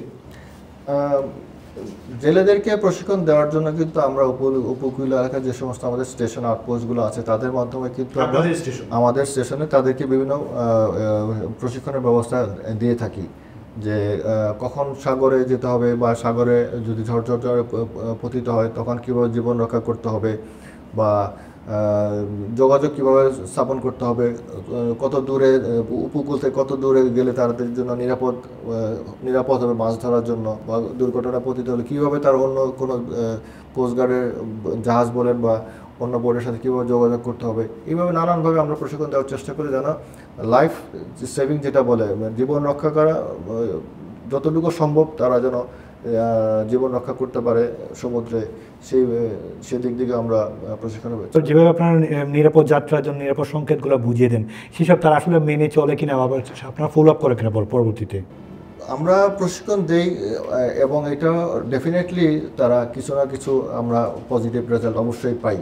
সবাই যে প্রশিক্ষণ দেওয়ার পরে সব কিছু মেনে চলে তা না, কিছু গ্রুপ আছে যারা মানে ঠিকভাবে ফলো করে না, যে কারণে তারা বিভিন্ন সময় দুর্ঘটনায় পতিত হয়। কিন্তু যারা আমাদের প্রশিক্ষণটা মেনে চলে তারা কিন্তু দুর্ঘটনায় ওভাবে পতিত হয় না এবং তাদের কিন্তু ক্ষয়ক্ষতির পরিমাণ তাদেরই কম হয়। আপনারা যারা যেমন কি নিরাপত্তার খাতিরে যেগুলো কাজ করে, মানে আপনার সমুদ্রকে মানে অপরাধে জড়িত হয় সংগঠিত এই ধরনের কাজ থেকে যাতে নিরাপদ রাখতে পারেন, সেক্ষেত্রে যে প্রযুক্তিকে ব্যবহার করে, এই প্রযুক্তির ধরনটুকু একটু জানতে চান। সমুদ্রে নজরদারি মেনটেন করার জন্য আমরা প্রযুক্তি নির্ভর বিভিন্ন ধরনের ইকুইপমেন্ট ব্যবহার করি। তার মধ্যে প্রথমে আসে সারফেস সার্ভেলেন্স রেডার, যেটার মাধ্যমে আমরা সমুদ্রে জাহাজ চলাচল তাদের মুভমেন্ট আমরা ট্র্যাক করতে পারি, থেকে কোথায় যাচ্ছে সেই মুভমেন্ট। সাধারণ জায়গায় সমতল জায়গায় নিরাপত্তা রাখা, তাদের মানে নজরদারিতে রাখা প্রযুক্তি ব্যবহার করে, সেই জায়গায় আপনাদের প্রযুক্তি ব্যবহার করা একটু কঠিন কাজ থেকে সহজ করার জন্য কিন্তু আমরা প্রযুক্তি ব্যবহার করি। নজরদারিটাকে যেন আমরা সহজেই করতে পারি, সেজন্য আমরা যেটা বললাম যে সারফেস সার্ভেলেন্স রেডারের মাধ্যমে আমরা সমুদ্রের জাহাজের গতিপথ আমরা ধরতে পারি যে কোন জাহাজ থেকে কোথায় যাচ্ছে, এবং ওই প্রযুক্তির মাধ্যমে আমরা রেডার স্ক্রিনে তথ্য উঠে আসে যে এটা কোন বন্দর থেকে ছেড়ে এসছে, ওই জাহাজটা কি ক্যারি করছে, তাদের কার্গো কি, কোন দেশের ফ্ল্যাগ, কতজন, পুরো ডেটা কিন্তু ওই সিস্টেমের মধ্যে চলে আসে। এছাড়াও আমরা বর্তমানে ভিসেট নেট একটা উন্নত প্রযুক্তির যোগাযোগ মাধ্যম, যেটার মাধ্যমে আমরা সমুদ্র থেকে আমাদের সদর দপ্তর এবং আমার পূর্বজনের সদর দপ্তর থেকে সরাসরি আমরা জাহাজের সাথে যোগাযোগ করতে পারি। এর মাধ্যমে কিন্তু জাহাজ আমার সমুদ্র থাকলেও অন্য কোনো জায়গায় যদি কোনো জাহাজ দুর্ঘটনা পতিত হয় অথবা কোনো অনিয়ম বা আইনবিরুদ্ধ কাজ করতে যদি কোনো ইনফরমেশন পাই, তাহলে আমরা সমুদ্রে আমাদের যে জাহাজ টহলে আছে তাদেরকে আমরা ডাইরেক্ট করতে পারি, তোমরা ওখানে যাও, সেখানে আইন বিরুদ্ধ কাজ হচ্ছে বা ওখানে কোনো দুর্ঘটনা ঘটেছে, সাথে সাথে কিন্তু আমরা এই তথ্য দিয়ে আমরা জাহাজকে ওদিকে পাঠিয়ে দিতে পারি। এছাড়া উপকূলীয় এলাকায় বা বলতে পারেন যে নাফ রিভার, যেটা নাফ নদী, ওখানে কিন্তু আমাদের টেকনাফ এবং উপকূলীয় বিভিন্ন এলাকায় কিন্তু আমাদের রেডার স্টেশন আছে। যেটার মাধ্যমে কিন্তু আমি যেটা বললাম যে জাহাজ এবং অবৈধভাবে কেউ অনুপ্রবেশ করছে কিনা, নাফ রিভার দিয়ে কেউ অবৈধভাবে কোনো পাচার করছে কিনা, বা বাংলাদেশ থেকে কোনো জাহাজ আন্তর্জাতিক জলসীমা মানে ক্রস করে চলে যাচ্ছে কিনা, আমরা কিন্তু রেডারের মাধ্যমে এটা আমরা বুঝতে পারি। রেডারে তো দেখা যায় না, বাট রেডারে যেটা বলে আমরা আমাদের ভাষা বলে পিপিআই বলি আর কি, ওখানে প্রত্যেকটা জাহাজের ছবি চলে আসে। ছবি বলতে একদম জাহাজের ছবি না, এটা আমরা কন্ট্যাক্ট ইকো চলে আসে। তো ওইটা আমরা ফলো করতে থাকি যে এটা কোথায় কোথায় যাচ্ছে, এটা কি আমাদের দেশে যাচ্ছে নাকি আমাদের দেশ থেকে চলে যাচ্ছে। জাহাজের মুভমেন্ট দেখে আমরা বুঝতে পারি এটা কি চলাচালান করছে নাকি কোনো অবৈধ কাজ করছে, আমরা ওই রেডারের মাধ্যমে দেখে কিন্তু আমরা বুঝতে পারি, এবং সেই অনুযায়ী কিন্তু আমরা জাহাজ কোনো জেলেরা বা কোনো অনৈতিক কাজ করছে, তারা অপরাধমূলক কাজ করছে, সেহেতু বা কোনো একটা সচেতন ব্যক্তি বা সচেতন নাগরিক যদি আপনাদের কানে খবর পৌঁছাতে চায়, সেক্ষেত্রে আপনাদেরকে পাবে কীভাবে? একটা ভালো একটা প্রশ্ন করেছেন যে আমরা অতি সম্প্রতি ইমার্জেন্সি কল বা 16911 একটা 16911 একটা নাম্বার আমরা সংযোজন করেছি, যেটার মাধ্যমে বাংলাদেশের যে কোনো নাগরিক সরাসরি কল করে যে কোনো তথ্য আমাদেরকে। শুধুমাত্র বাংলাদেশ কোস্ট গার্ড 16911 হচ্ছে বাংলাদেশ, শুধুমাত্র বাংলাদেশ কোস্ট গার্ড এটা মেনটেন করে। তো ওই নাম্বারে এটা কি একদম 349 স্টাইলের, মানে কোনো একটা কথা আপনার কোনো একটা অভিযোগ দিতে চায় বা কোনো একটা টহল এই মুহূর্তে প্রয়োজন, মানে কোনো একটা জায়গায় জেলেরা আটকে পড়লো বা সমুদ্র জাহাজ ডুবে যাচ্ছে, মানে সব কিছু মিলিয়ে আপনাদেরকে পাবে তখন। এই আপনারা দেখবেন যে অতি সম্প্রতি কিন্তু 16911-এ কল করে অনেক কিন্তু আপনার যে যেমন সমুদ্র পথে বা নদী পথে কেউ অসুস্থ হয়ে গেল, তাকে দ্রুত আপনার অক্সিজেন সিলিন্ডার দেওয়া দরকার বা হসপিটালাইজ করা দরকার, হার্ট অ্যাটাক করলো নদী পথে, 16911-এ যোগাযোগ করার সাথে সাথে কিন্তু আমরা ডাইরেক্ট আপনার সদস্যদের আরও মানে দক্ষতার মধ্যে নিয়ে আসা, আরও প্রশিক্ষিত করে গড়ে তোলার জন্য আপনি কি করছেন আসলে? আমার কোস্টগার্ডে যখন নাবিকরা আসে তাদেরকে একটা আমরা রিফ্রেশার কোর্স বা ওরিয়েন্টেশন কোর্স আমরা করাই সদস্যদের। অগ্রযাত্রায় আমাদের একটা প্রশিক্ষণ ঘাঁটি আছে, সেখানে আমরা প্রথমে পাঠাই, সেখান থেকে আমাদের বিভিন্ন জোনে তারা চলে যায়। আমার নাবিক যখন আমার জোনে চলে আসে তখন কিন্তু আমরা নিয়মিত বিভিন্ন ধরনের প্রশিক্ষণ কর্মসূচির মাধ্যমে তাদেরকে আরও প্রশিক্ষণ দিই। এবং প্রশিক্ষণ আমাদের একটা কথা বলি যে training is the best amenity. তো ট্রেনিং এমন একটা জিনিস, কাউকে শিখালে এখন কাজে না লাগুক, কর্মক্ষেত্রে কোনো না কোনো সময় তাকে এই একটা ডিভিডেন্ড দিবে, এবং সামষ্টিক ডিভিডেন্ডটাই কিন্তু আমার কোস্টগার্ডের বা একটা যে কোনো সংস্থার জন্য একটা সাফল্য বয়ে নিয়ে আসে। তো এই কারণেই সেই জন্য আপনি কি মনে হয় না আসলে ট্রেনিংটা, প্রশিক্ষণটা খুব দরকার আপনাদের এই মানে বাহিনীর জন্য? ফার্স্ট অফ অল কোস্টগার্ডের প্রতিটা সদস্য কিন্তু ওয়েল ট্রেন্ড। যখন কোস্টগার্ডে আসে তাদেরকে আবার রিফ্রেশার কোর্স করানো হয়, মানে যা শিখে। আর আপনারা তো আসছেন যে নিশ্চয়ই মিলিটারি ট্রেনিংটা করে তো যোগদান করেন।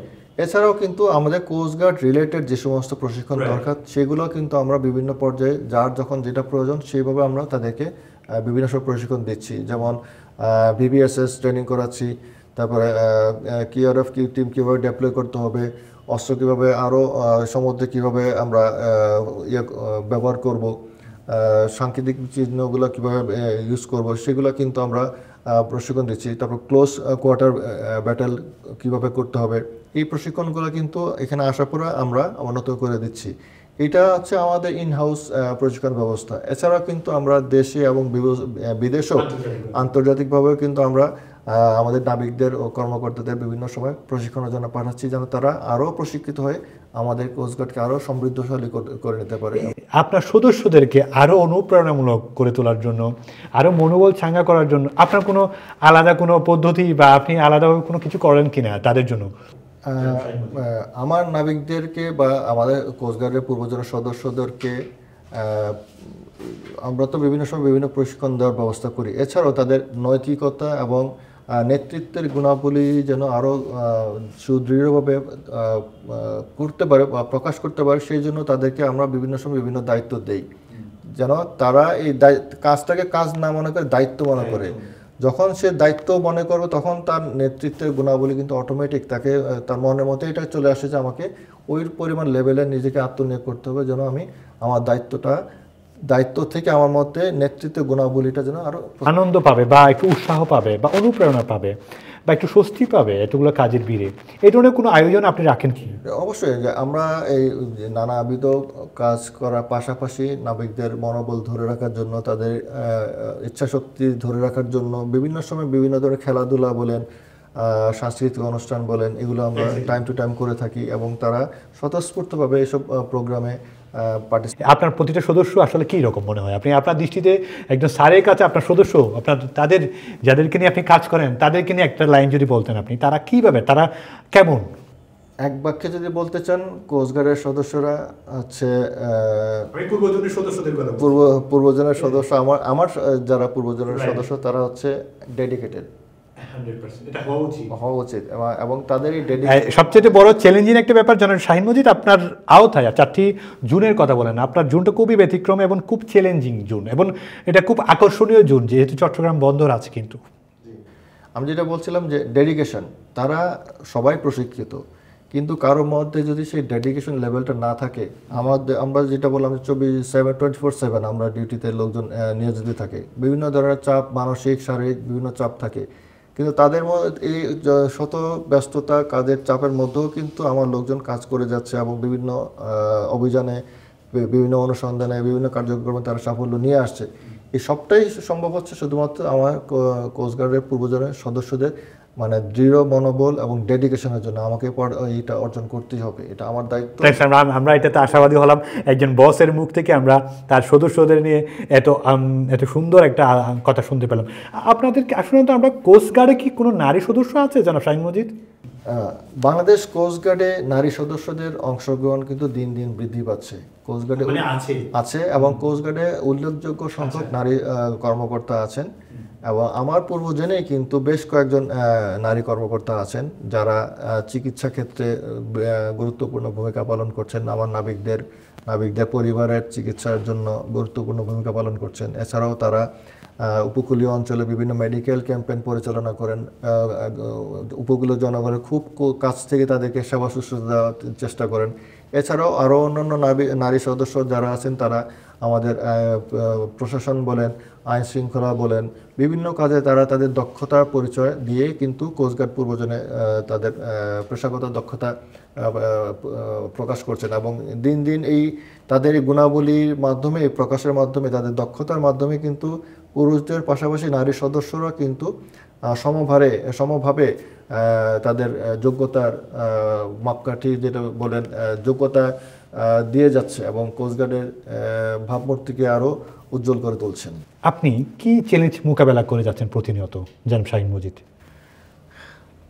Every day is a challenging day.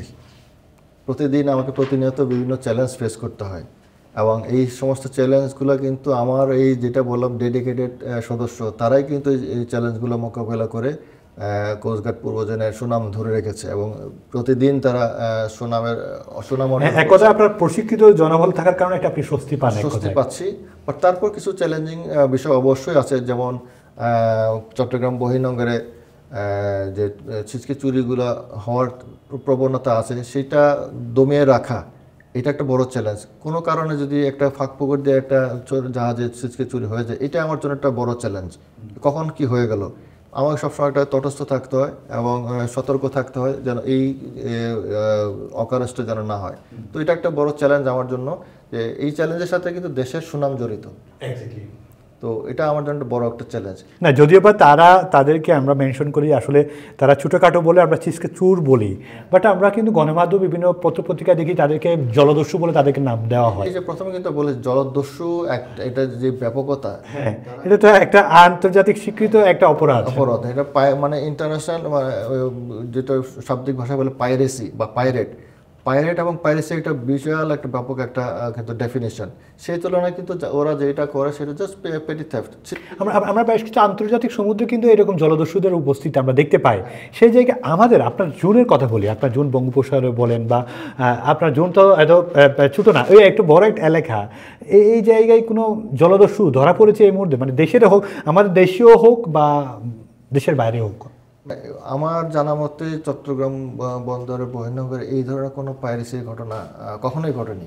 যেটা ঘটেছে মানে জাহাজকে আটক করে তাদেরকে এরকম কখনো এরকম জার্মানের ক্ষতি করে এই ধরনের কোনো ঘটনা মানে আমরা ছিটকে ছুটকে পাই, মানে যারা একটু ছিটকে চুরি হয় আর কি। এটাই হয়তো বিভিন্ন সময় রিপোর্ট করে মানে ফুলিয়ে ফাঁপিয়ে এটা বড় আকারে করার চেষ্টা করে আর কি।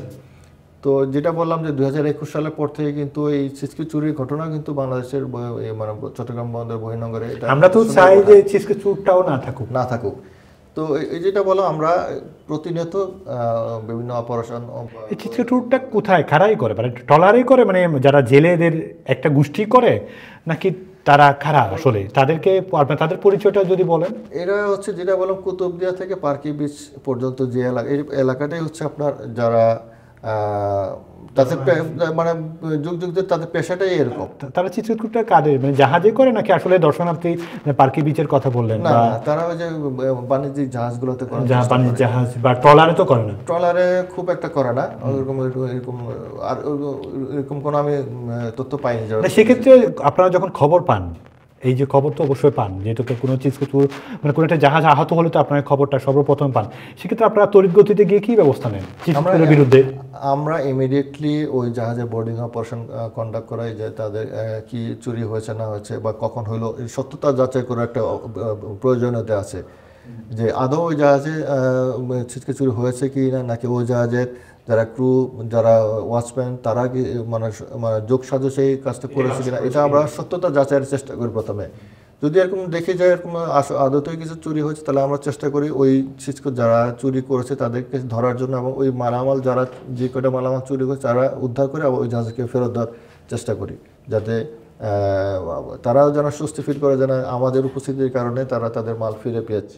কারণ এটা একটা আন্তর্জাতিক বিষয় বটে যে চোরটাকে ধরা বা তাদেরকে এরকম যদি চুরি বাড়তে থাকে বা হয়ে থাকে, তাহলে এটা আমাদের জন্য একটা সুনাম বয়ে আনে না, এটা আসলে অন্য একটা। আর পাশাপাশি আর কোনো চ্যালেঞ্জ আছে কি, মানে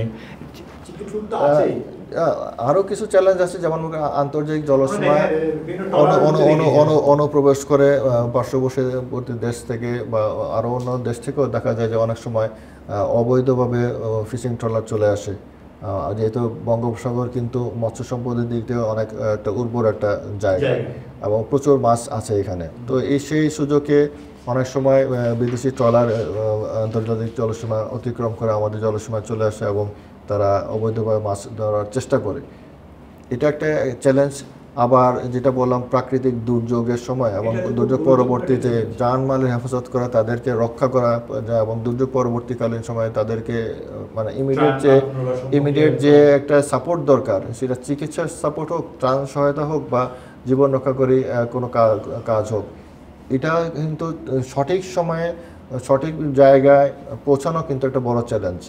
তখন যদি সমুদ্রে জলোচ্ছ্বাস বা ঘূর্ণিঝড় হয়, পরবর্তী সময় কিন্তু বিভিন্ন ধরনের প্রতিকূলতা থাকতে পারে, যোগাযোগ ব্যবস্থা বিচ্ছিন্ন থাকতে পারে, আর মানে সঠিক জায়গায় পৌঁছানোটা একটা দুরূহ বিষয় হয়ে যেতে পারে। তো যেটা বললাম টাইমলি পৌঁছানো এবং তাকে সহায়তা প্রদান করা হচ্ছে বড় একটা চ্যালেঞ্জ।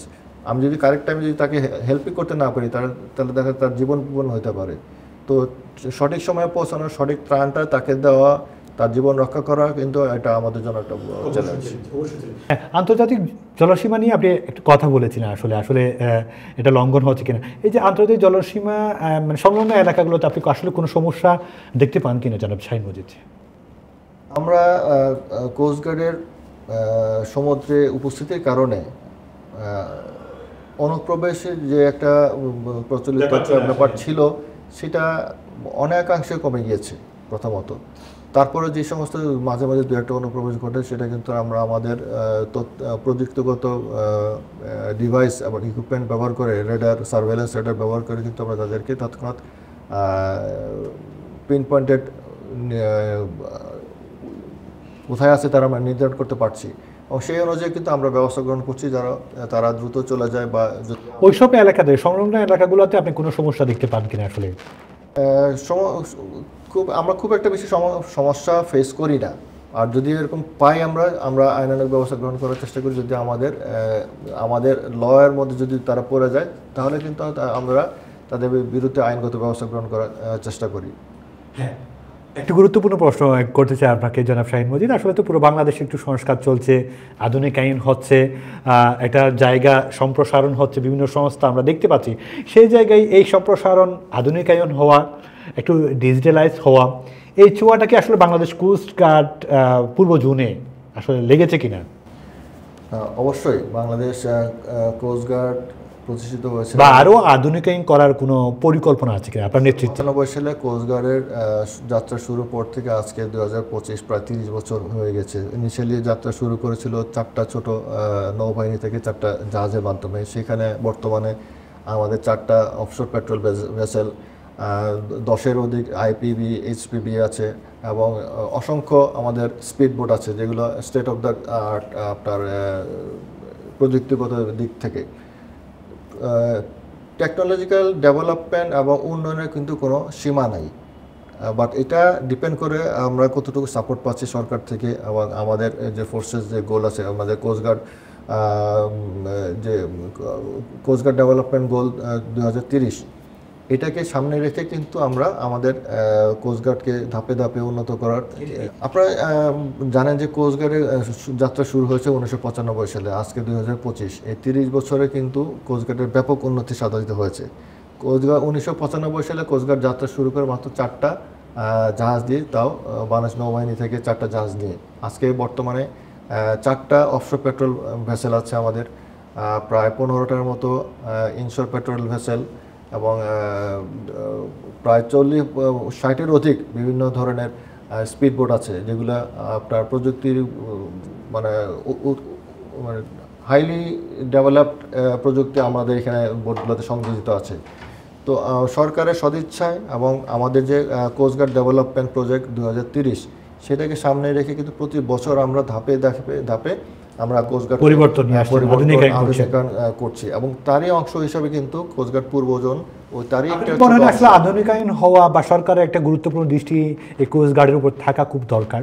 অবশ্যই যে সমুদ্র এবং উপকূলীয় অঞ্চলের যে দায়িত্ব, এটা কিন্তু কোস্টগার্ডের উপরে বর্তায়।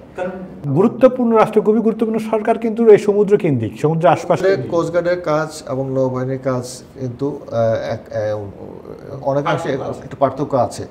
তো সেই দিক বিবেচনা করে বাংলাদেশ কোস্টগার্ড উপকূলীয় এবং সমুদ্র এলাকায় কিন্তু কোস্টগার্ডের উপর যে ন্যস্ত দায়িত্ব, সেটা কিন্তু করার জন্য 100% করার জন্য আমাদেরকে ওইভাবে ডেভেলপ করতে হবে। এবং আপনার যে প্রস্তুতি, সেই প্রস্তুতির সাথে কি সরকার যুক্ত আছে কিনা?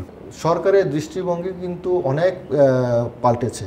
আগে দেশের জনগণ যে মেরিটাইম অ্যাওয়ারনেস যেটা ছিল না, এখন মেরিটাইম অ্যাওয়ারনেস জনগণের মধ্যে যেমন বৃদ্ধি পেয়েছে, সেই সাথে সরকারের যে ব্লু ইকোনমি, সেটাকে কেন্দ্র করে কিন্তু কোস্টগার্ডকে ডেভেলপ করার জন্য কিন্তু অনেক নানাবিধ পদক্ষেপ সরকার গ্রহণ করেছে। এবং যেটা বললাম কোস্টগার্ড ডেভেলপমেন্ট প্রজেক্ট 2030, সেটাকে সামনে রেখে কিন্তু কোস্টগার্ডের আধুনিকায়ন, সেটা জলযান হোক, সেটা প্রশিক্ষণ হোক, সেটা বিভিন্ন ধরনের ইকুইপমেন্ট হোক, স্যাটেলাইট নির্ভর হোক, এই ধাপে ধাপে আধুনিকায়ন কিন্তু হয়ে আসছে। এবং তারই ফলশ্রুতি যেটা বললাম যে কোস্টগার্ডের থেকে আজকে কিন্তু আজকের বর্তমান অবস্থা 4টা ওপিবি, প্রায় 15টার অধিক আমাদের আইপিবি আছে এবং অনেক প্রায় 60-র অধিক 60-এর অধিক আমাদের বিভিন্ন ধরনের স্পিড বোট আছে। জি, অসংখ্য ধন্যবাদ। আসলে খুব সুন্দর করে আপনি প্রতিটা প্রশ্নের উত্তর দিচ্ছেন। আমরা একদম শেষ প্রান্তে আছি। এখন তো আপনাকেও এই মুহূর্তে উপকূলীয়বাসীর জনগণরাও দেখছে, তাদের উদ্দেশ্যে যদি বলতেন তাদেরকে নিরাপত্তা দেওয়া এবং তাদের থেকে সহযোগিতা চাওয়া বা একসাথে সমন্বয় করে কাজ করা, সব কিছু মিলিয়ে উপকূলীয়বাসীর উদ্দেশ্যে যদি এই মুহূর্তে কিছু বলতেন না, তারা আপনার দিকে তাকিয়ে আছে। প্রিয় উপকূলবাসী, আপনারা এই দেশের গর্বিত নাগরিক। উপকূলের প্রহরীরা কেবল সমুদ্র নয়, আপনাদের জীবন ও সম্পদেরও নিরাপত্তার বিধানে অঙ্গীকারাবদ্ধ। বাংলাদেশ কোস্টগার্ড সবসময় আপনাদের পাশে ছিল এবং থাকবে। আমরা উপকূলীয় জলসীমায় চোরাচালান, মাদক পাচার, জলদস্যুতা ও অবৈধ অনুপ্রবেশ প্রতিরোধে নিরলসভাবে কাজ করছি, যেন আপনারা নিরাপদে ও নিশ্চিন্তে জীবনাপাত করতে পারেন। তবে উপকূলের নিরাপত্তা শুধু বাহিনীর একক দায়িত্ব নয়, এটি আমাদের সম্মিলিত কর্তব্য। আপনাদের সহযোগিতা ছাড়া এই অঞ্চলকে নিরাপদ রাখা সম্ভব নয়।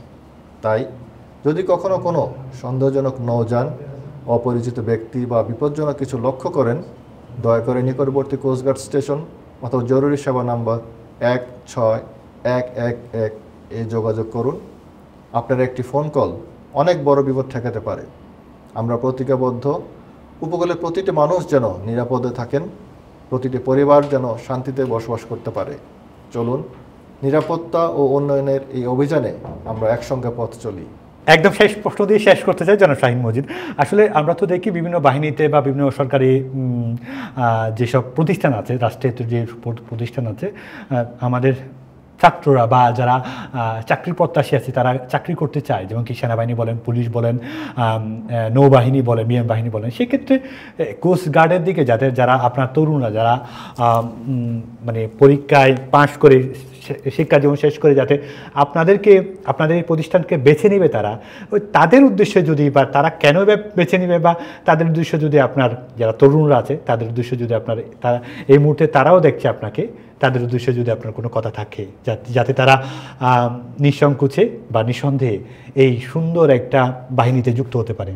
প্রিয় তরুণ বন্ধুরা, তোমরা যারা দেশকে ভালোবাসো সেবার মানসিকতা ধারণ করো এবং সমুদ্রের বিশালতায় বাংলাদেশ কোস্টগার্ড তোমার জন্য একটি চ্যালেঞ্জিং, সম্মানজনক এবং গর্বের ক্যারিয়ার হতে পারে। এই বাহিনী শুধু একটি চাকরি নয়, এটা দায়িত্ব, দেশপ্রেম, নেতৃত্ব ও আত্মত্যাগের প্রতীক। তোমরাই আগামী দিনের গার্ডিয়ান অ্যাট সি। এই দায়িত্ব তোমাদের হতেই তুলে নিতে হবে। তোমাদের কাছে আমাদের আহ্বান, এগিয়ে আসো, দায়িত্বশীল নাগরিক হিসাবে নিজেদের প্রস্তুত করো। সমুদ্রের অতল গভীরতা ও দেশের আকাশ ছোঁয়ার স্বপ্ন তোমার অপেক্ষায় রয়েছে। বাংলাদেশ কোস্টগার্ডে তোমাকে স্বাগতম। তোমার সাহস, দক্ষতা ও দেশপ্রেমের উপরই গড়ে উঠবে আগামীর নিরাপদ উপকূল। ধন্যবাদ।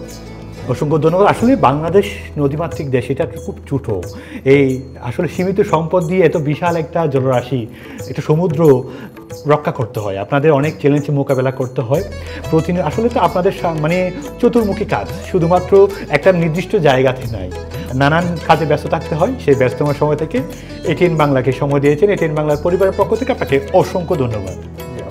আপনাদের সকলকে অসংখ্য ধন্যবাদ। সুপ্রিয় দর্শক, আপনারা সকলে জানেন এই চট্টলা এক্সপ্রেসের মাধ্যমে আমরা আলোচনা করি চট্টগ্রামের উন্নয়ন সমস্যা এবং সম্ভাবনা নিয়ে। তার পাশাপাশি রাষ্ট্রের খুবই গুরুত্বপূর্ণ একটি প্রতিষ্ঠান, খুবই গুরুত্বপূর্ণ একটা বাহিনী, যেটা নিঃশব্দে নিরলসভাবে কাজ করে আছে আমাদের সমুদ্র সম্পদ রক্ষা করার কাজে এবং উপকূলীয় রক্ষণাবেক্ষণের কাজে কাজ করে যাচ্ছে প্রতিনিয়ত কোস্টগার্ড। এবং উক্ত অনুষ্ঠানে আসলে পুরো অনুষ্ঠান জুড়ে আমাদের অতিথি হিসেবে ছিলেন বাংলাদেশ কোস্টগার্ড পূর্ব জোনের সম্মানিত কমান্ডার ক্যাপ্টেন মোহাম্মদ শাহীন মজিদ। আসলে তার মুখ থেকে আমরা জেনে নিলাম এই উপকূলের প্রহরী, আসলে তারা যে উপকূলকে রক্ষা করার জন্য, উপকূলের সুন্দর শান্তিময় একটা উপকূল করার জন্য, পাশাপাশি সমুদ্র সম্পদকে রক্ষা করার জন্য প্রতিনিয়ত যে তারা চ্যালেঞ্জ মোকাবেলা করে যাচ্ছে এবং বিশেষত বাংলাদেশের আমাদের রাষ্ট্রে খুবই ভয়ানক ব্যাধিতে রূপান্তর হচ্ছে, সেটা হচ্ছে মাদক। এই মাদক নির্মূলে যে প্রতিনিয়ত তাদের অর্জন আমরা আসলে খুব আনন্দদায়ক, আমরা খুব স্বস্তি পাই, তাদের প্রতি একটা বিশ্বাসও চলে আসে। এই যে ক্যাপ্টেন মোহাম্মদ শাহীন মজিদের নেতৃত্বে আমাদের পূর্ব অঞ্চলে যে উন্নয়নটুকু, যে অভিযানটুকু হচ্ছে, আরও অভিযান হবে, আরও মাদক আটক হবে, আরও অনুপ্রবেশ যারা করে তারা আটক হবে এবং একটা উপকূল এবং সমুদ্রের মাঝে একটা শান্তি হোক, সেটা আমরা সকলে প্রত্যাশা করি। আগামী পর্ব দেখার আমন্ত্রণ জানিয়ে শেষ করছি আপনাদের সকলের প্রিয় অনুষ্ঠান চট্টলা এক্সপ্রেস। সে পর্যন্ত ভালো থাকুন, সুস্থ থাকুন, আল্লাহ হাফেজ।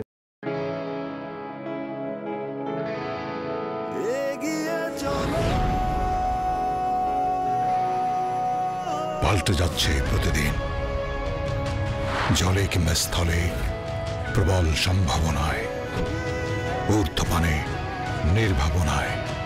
সেই সম্ভাবনাকে শক্তিশালী করতে, দীর্ঘস্থায়িত্ব নিশ্চিত করতে, নিরাপত্তার প্রতিশ্রুতি।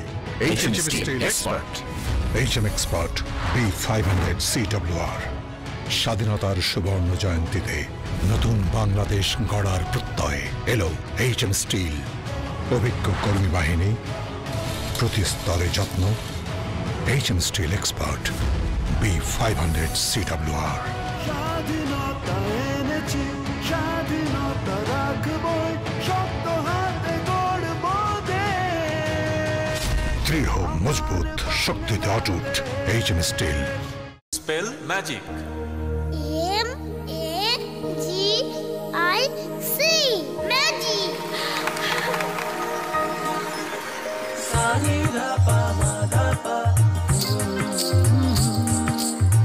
সুস্বাদু পুষ্টিকর কিশোর নুডলস একমাত্র নুডলস যা পরিবারের সুষম খাদ্য নিশ্চিত করে আর নিশ্চিত করে আপনার বেড়ে ওঠা সন্তানের সুন্দর ভবিষ্যৎ।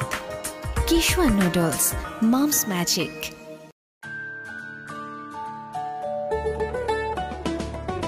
কিশোয়ান পাস্তা, ইয়াম্মি কিশোয়ান পাস্তা, আজ হবে সবার ফেভারিট নাস্তা।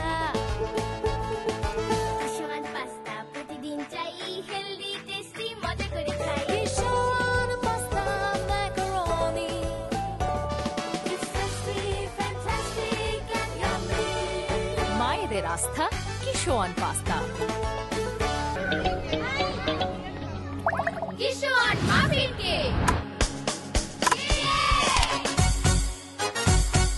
হইচই মাতামাতি করি সবে কারাকারি, কিশোয়ান মাফিন কেক। উল্লাসে আনন্দে লোকজনে খেলাতে, কিশোয়ান মাফিন কেক। আমি মজা, কেকের রাজা।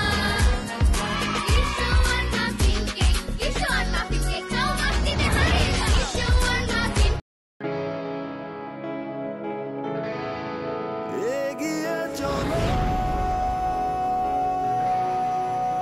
পাল্টে যাচ্ছে প্রতিদিন, জলে কিংবা স্থলে প্রবল সম্ভাবনায়, ঊর্ধ্বপানে নির্ভাবনায়। সেই সম্ভাবনাকে শক্তিশালী করতে, দীর্ঘস্থায়িত্ব নিশ্চিত করতে নিরাপত্তার প্রতিশ্রুতি HM Steel Expert। HM Expert B500 CWR। স্বাধীনতার সুবর্ণ জয়ন্তীতে নতুন বাংলাদেশ গড়ার প্রত্যয় এলো HM স্টিল। অভিজ্ঞ কর্মী বাহিনী, প্রতি স্তরে যত্ন। HM Steel Expert B500 CWR।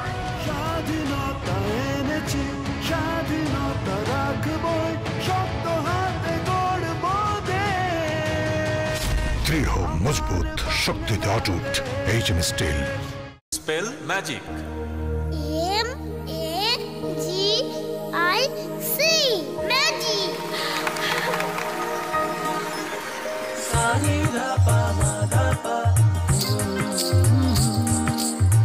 সুস্বাদু পুষ্টিকর কিশোর নুডলস একমাত্র নুডলস যা পরিবারের সুষম খাদ্য নিশ্চিত করে আর নিশ্চিত করে আপনার বেড়ে ওঠা সন্তানের সুন্দর ভবিষ্যৎ। Kishore noodles, mom's magic.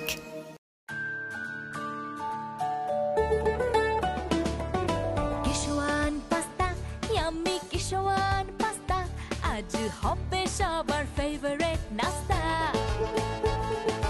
Kishwan pasta প্রতিদিন চাই, হেলদি টেস্টি মজা করে খাই। Kishwan pasta macaroni, It's tasty, fantastic and yummy. মায়েদের আস্থা Kishwan pasta. Kishwan muffin cake.